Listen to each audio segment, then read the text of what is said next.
tas ir labiausiai skaudina, kada mano artimas žmogus, jisai mano jausmų neįvertina, jis juos nuvertina, jis juos nužemina, jis neįvertina, tai reiškia, kad jisai nereflektuoja jų, jis nepasižiūrė apie tai, kaip aš galėčiau jaustis.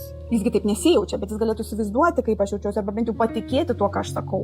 O čia iš jūsų, ką jūs parašėt, jisai netiki, ką jūs sakot, ir jūs tokie kaip, nužemina tą jausmą, ir tiesiog sako, ateik čia, prisitraukia, apsikabinkim, pasibučiuokim, žodžiu, viskas gerai, ir kaip niekur nieko. Nes kaip minėjau, jau jūs tą darėt anksčiau.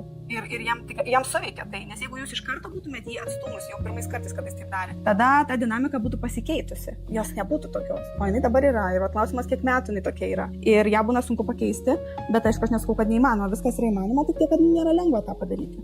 Sunkiausia čia šitoj vietoj yra išprašyti žmogaus, kad jisai pabandytų pamastyti, kad jisai pabandytų pagalvoti, kad jisai pabandytų tą tokią empatiją prisišaukti savyje ir pabandyti išgirsti iš tikrųjų, kad man yra blogai.